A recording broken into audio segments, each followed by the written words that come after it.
2026 में दुनिया भर में सिर्फ एक सवाल घूम रहा है, क्या डॉलर का राज खत्म होने वाला है?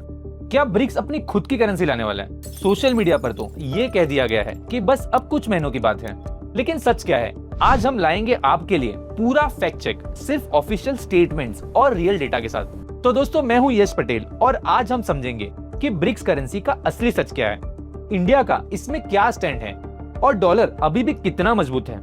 चलिए स्टार्ट करते हैं।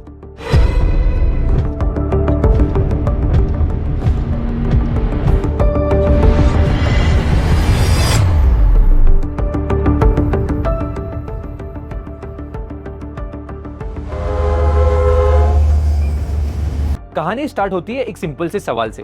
ब्रिक्स देशों ने कहा था कि वो डॉलर पर अपनी डिपेंडेंसी कम करना चाहते हैं और इसके बाद से ही एक चर्चा स्टार्ट होती है कि शायद एक नया कॉमन ब्रिक्स करेंसी आने वाला है। लेकिन अगस्त 2026 तक ऐसी कोई करेंसी एग्जिस्ट नहीं करती, ना लॉन्च हुई है, ना ही एक्टिव तौर पर इसके लिए काम हो रहा है। अब यहीं पर कहानी में एक ट्विस्ट आता है। जब पूरी दुनिया ब्रिक्स करेंसी के बारे में स्पेकुलेट कर रही थी, तो इंडिया ने खुद आगे आकर अपना स्टैंड क्लियर कर दिया। 7 अगस्त 2026 को जयपुर में हुई BRICS trade and industry ministers की मीटिंग के बाद कॉमर्स मिनिस्टर पीयूष गोयल ने साफ कह दिया कि इंडिया किसी भी ब्रिक्स करेंसी की स्कीम को सपोर्ट नहीं करता। ये स्टेटमेंट बहुत इंपॉर्टेंट है क्योंकि इसके बाद स्पेकुलेशन का एक बड़ा हिस्सा खुद ही खत्म हो जाता है। तो फिर सवाल ये उठता है, अगर कॉमन करेंसी नहीं बन रही तो ब्रिक्स एक्चुअली कर क्या रहा है?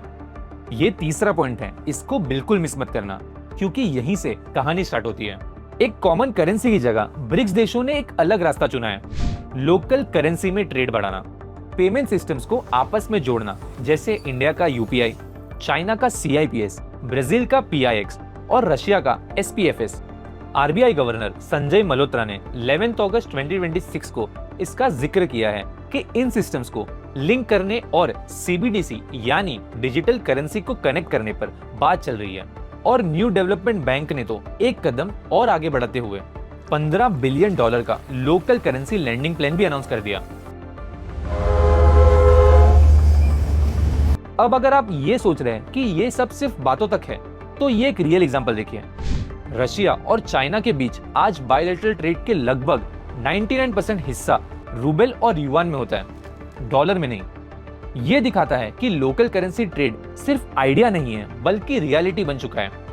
लेकिन यहाँ एक बात क्लियर करनी जरूरी है, ये एक बायलैटरल अरेंजमेंट है दो देशों के बीच में, ना कि पूरे ब्रिक्स ग्रुप की एक कॉमन करेंसी।